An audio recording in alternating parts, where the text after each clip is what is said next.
अस्सलाम स्टूडेंट्स। तो आज हम स्टार्ट करने जा रहे हैं अपना टॉपिक एनर्जी। बेसिकली एनर्जी क्या है? Energy of a body is its capacity to do work. किसी भी बॉडी की जो कैपेसिटी होती है, सलाहियत होती है काम करने की, उसको हम एनर्जी का नाम देते हैं। एनर्जी के आगे टू फॉर्म्स हैं, एक है काइनेटिक एनर्जी, दूसरी पोटेंशियल एनर्जी। सबसे पहले हम देखेंगे काइनेटिक एनर्जी क्या है। Kinetic energy is possessed by a body due to its motion. किसी भी बॉडी की मोशन की वजह से जो एनर्जी स्टोर होगी उसको उसको हम नाम देंगे काइनेटिक एनर्जी का। फॉर एग्जांपल, एक बॉडी है जो रेस्ट पे पड़ी है, लेकिन हम उसके ऊपर कोई ना कोई फोर्स लगा रहे हैं, उसको मूव करवाते हैं, तो उसकी जो मोशन हुई है, जाहिर सी बात है बॉडी ने मूव किया, उसकी कोई ना कोई वेलोसिटी है, तो उस हालत में जो बॉडी की एनर्जी होगी, बॉडी के अंदर जो एनर्जी है, उसको हम काइनेटिक एनर्जी का नाम देते हैं।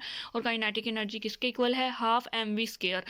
कि काइनेटिक एनर्जी मैस और वेलोसिटी के ऊपर डिपेंड करती है। मैस ज़्यादा होगा या वेलोसिटी ज़्यादा होगी तो काइनेटिक एनर्जी जो हमारी है वो ज़्यादा होगी। Where m is the mass of the body moving with velocity v। कि जो मैस है वो बॉडी का है जो v वेलोसिटी के साथ मूव कर रहा है। जाहिर सी बात है मोशन होगी तो ही काइनेटिक एनर्जी होगी। दूसरी फॉर्म है इसकी पोटेंशियल एनर्जी। अब हम देखते हैं पोटेंशियल एनर्जी क्या है। The potential energy is possessed by a body because of its position in a force field. कि किसी भी फोर्स फील्ड में उसकी एक पोजीशन की वजह से जो बॉडी की एनर्जी होगी उसको हम नाम देते हैं पोटेंशियल एनर्जी का। अब जो फोर्स फील्ड है उसमें आप उसकी एग्जांपल्स में आप ले सकते हैं कि ग्रेविटेशनल फील्ड जो है वो भी फोर्स फील्ड है, और because of its constant state. Constant का मतलब होता है मज़ाहमती कह लें या रिस्ट्रिक्टेड कह लें, ये होती है।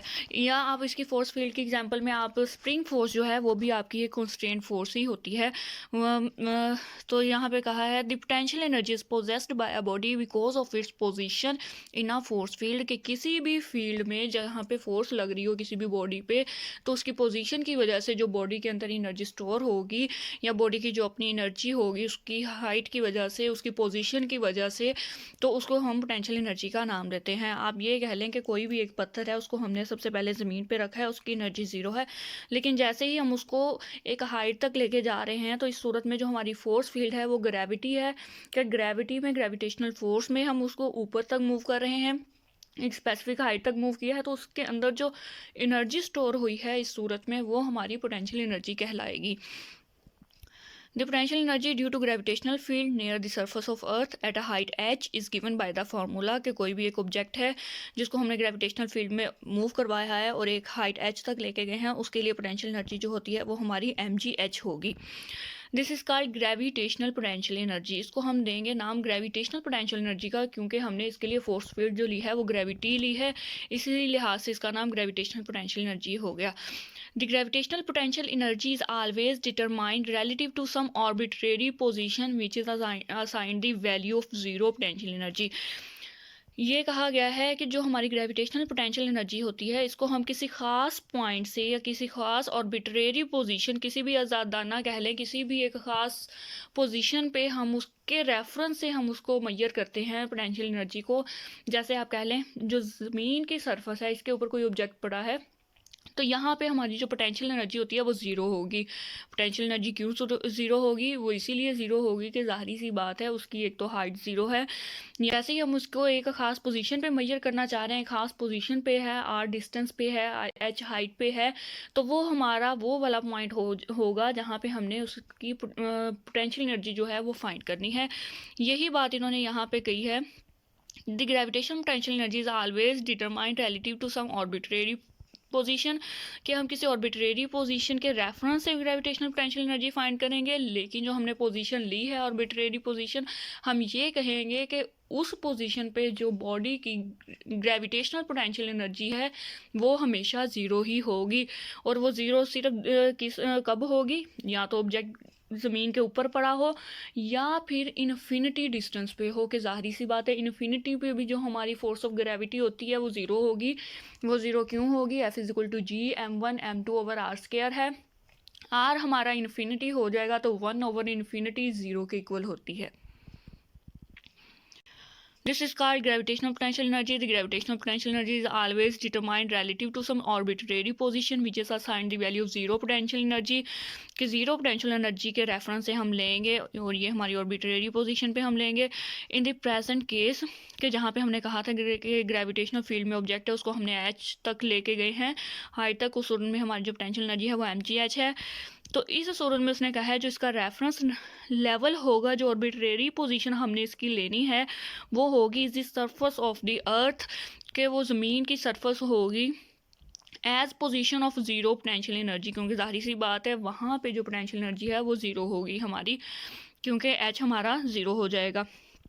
In some cases, a point at infinity from the earth can also be chosen as zero reference level, क्योंकि वहाँ पे अगर हम बहुत ज़्यादा इन्फिनिटी पे चले जाते हैं तो इट मीन्स हमारी जो हाइट है वो इन्फिनिटी हो जाती है। इसीलिए यहाँ पे जो हमारी पोटेंशियल एनर्जी होगी, ग्रेविटेशनल पोटेंशियल एनर्जी होगी, वो हमारी ज़ीरो होगी एक इन्फिनिटी पे, या दूसरा ज़मीन सरफेस ऑफ अर्थ होगी जो वहाँ पे हमारी ज़ीरो है। The energy stored in a compressed spring is the potential energy possessed by the spring due to its compressed or stretched state। कि कोई भी एक स्प्रिंग ले, जाहिर सी बात है मैं आपको पहले भी बता चुकी हूँ कि जो स्प्रिंग फोर्स है उसको भी हम ये कहते हैं कि ये फोर्स फील्ड है। तो इस सूरत में हम अगर स्प्रिंग को स्ट्रेच करेंगे या उसको कंप्रेस करेंगे, उसको खींचेंगे या उसको धकेलेंगे, तो इस सूरत में जो उसके अंदर एनर्जी स्टोर होगी उसको हम इलास्टिक पोटेंशियल एनर्जी का नाम देते हैं। The energy stored in a compressed spring, के कंप्रेस किया हुआ स्प्रिंग है उसकी जो एनर्जी है is the potential energy possessed by the spring due to its compressed और stretch state. This form of energy is called the elastic potential energy. Next हम पढ़ेंगे वर्क एनर्जी प्रिंसिपल। इसमें यह है कि whenever work is done on a body, कि जब किसी भी ऑब्जेक्ट के ऊपर जब काम किया जाता है, इट इंक्रीजेज इट्स एनर्जी, तो वो इसकी एनर्जी को इंक्रीज़ करता है। हमने ये कहा कि वो उसकी एनर्जी को इंक्रीज़ करेगा। अब आगे उसकी एनर्जी की टू टाइप्स होती हैं, एक होती है पोटेंशियल, एक होती है काइनेटिक। अगर हम बॉडी को मूव करवा रहे हैं एक पॉइंट से बी तक तो जाहिर सी बात है हम उसकी काइनेटिक एनर्जी को इंक्रीज़ करेंगे, लेकिन हम अगर वर्क कर रहे हैं एक बॉडी को हाइट तक ले जाने के लिए तो हम उसकी पोटेंशियल एनर्जी को इंक्रीज़ करवाएंगे। तो ये कहा है कि जब किसी भी बॉडी के ऊपर जो वर्क किया जाएगा तो इट मीन्स कि हम उसकी एनर्जी को इंक्रीज़ करते हैं।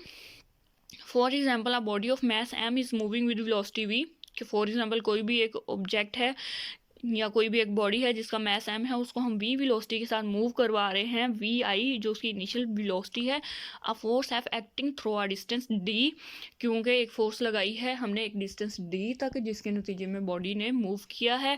Increases the velocity to V F, के स्टार्टिंग पे जो उसकी स्टार्टिंग वेलोसिटी थी जिसकी वजह से वो जो स्टार्टिंग वेलोसिटी है जिससे बॉडी ने मूव करना शुरू किया है वो वी आई है, लेकिन जो उसकी फाइनल वेलोसिटी हो जाएगी एक ख़ास पॉइंट तक मूव करके जो उसका फाइनल पॉइंट है वहाँ पे उसकी वेलोसिटी वी एफ है। तो देन हम ये कहते हैं कि जो हमने इक्वेशन ऑफ मोशंस पढ़ी हैं तो उसके मुताबिक 2as is equal to V F square minus V I square होता है। लेकिन यहाँ पे हमने डी लिया है क्योंकि हमने यहाँ पे डिस्प्लेसमेंट लिया है, स्ट्रेट लाइन डिस्टेंस लिया है, इसलिए हम s को d से रिप्लेस कर रहे हैं। 2ad is equal to V F square minus V I square, और इसमें से अगर आप d की वैल्यू निकालें तो वो आ जाती है 1/2 V F square minus V I square. और अगर आप ये देखें कि सेकेंड लॉ ऑफ मोशन जो है न्यूटन का, वो उसके मुताबिक हमारे पास जो इक्वेशन है मैथमेटिकल वो होती है f is equal to M A. और अगर आप ये देखें कि हमारे पास 4.9 और 4.10 इक्वेशन बनती हैं, अगर हम इन दोनों को मल्टीप्लाई करें तो एक साइड पे हमारे पास f और d का प्रोडक्ट आ जाता है और दूसरी साइड पे हमारे पास एक और चीज़ आ जाती है, मल्टीप्लिकेशन आ जाती है 1/2 M V F square minus V I square. और अगर हम एफ डी देखें तो ये हमारे पास वर्क आ जाता है जो हमने किसी भी बॉडी के ऊपर किया होता है। अगर हम फोर्स एफ लगा रहे हैं और उसका जो डिस्प्लेसमेंट डी कवर हो रहा है तो इस सूरत में ये हमारा वर्क आ गया, लेकिन उसकी दूसरी साइड पे जो आ गया 1/2 M V F square minus 1/2 M V I square आ गया। मतलब ये है कि हमने काइनेटिक एनर्जी का फार्मूला पढ़ा था कि वो होता है 1/2 एम वी स्केयर। तो हमारे पास ये जो राइट साइड पे हमारी जो आ गई हैं टर्म्स, उसको हम ये कहेंगे, ये है change in kinetic energy.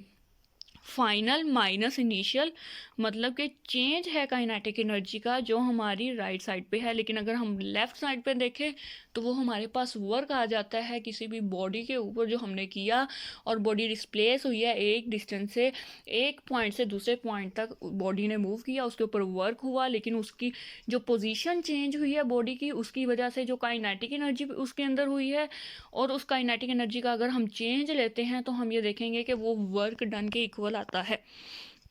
Where the left hand side of the above equation gives the work done on the body and the right hand side gives the increase, कि या तो आप ये कह लें कि उसकी काइनेटिक एनर्जी इंक्रीज हो रही है, या उसकी काइनेटिक एनर्जी के अंदर जो भी चेंज हुआ है, चाहे वो डिक्रीज हुई है या इंक्रीज हुई है, तो वो हमारी राइट साइड पे है, और उसको हम कहते हैं कि ये वर्क डन के इक्वल है। तो यहाँ से हमने इस इक्वेशन से जो हमने रिजल्ट निकाला है वो ये है कि work done on a body equals the change in its kinetic energy, कि जब किसी भी बॉडी के ऊपर वर्क किया जाता है तो वो उसकी काइनेटिक एनर्जी के चेंज के इक्वल होती है। कि हमने किसी भी बॉडी के ऊपर फोर्स लगाई, उसने डिस्टेंस डी कवर किया, और इसके नतीजे में पोजीशन बॉडी की चेंज हुई है, बॉडी की पोजीशन चेंज होने की वजह से उसके अंदर जो एनर्जी है वो काइनेटिक एनर्जी प्रोड्यूस हुई है। स्टार्टिंग पे जो उसकी वेलोसिटी v आई थी, लेकिन लास्ट पॉइंट तक जाते जाते उसकी वेलोसिटी vf हो गई है। हमने उसका चेंज इन काइनेटिक एनर्जी अगर हम उसका निकाल लें m1/2 mvf² माइनस 1/2 mvi², तो वो हमारा उस वर्क डन के इक्वल आ जाता है जो हमने बॉडी के ऊपर किया था उसको मूव करवाने के लिए एक पॉइंट से दूसरे पॉइंट तक। ये फाइनल इसका रिजल्ट है, work done on a body equals the change in its kinetic energy.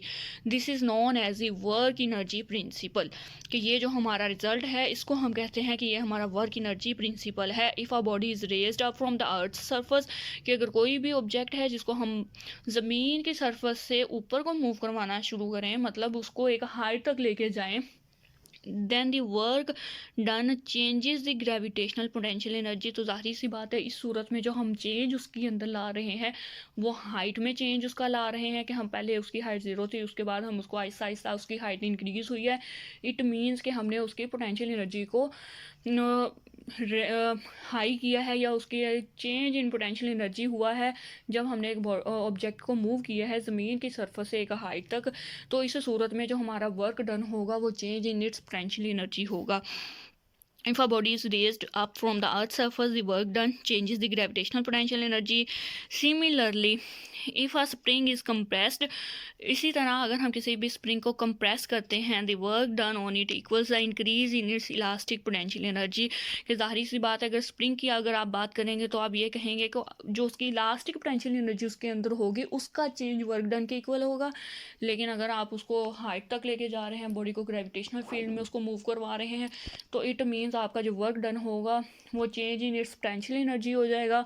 और अगर आप किसी भी बॉडी को उसकी मोशन पोजीशन की वजह से, उसकी मोशन की वजह से वर्क डन कर रहे हैं, किसी भी ऑब्जेक्ट के ऊपर उसको मूव करवा रहे हैं, तो इस सूरत में जो उसका वर्क डन होगा वो होगा change in its kinetic energy. और ये जो हमारा फाइनल रिजल्ट था कि work done on the body equals the change in its kinetic energy, इसको हम कहते हैं कि ये हमारा वर्क एनर्जी प्रिंसिपल है।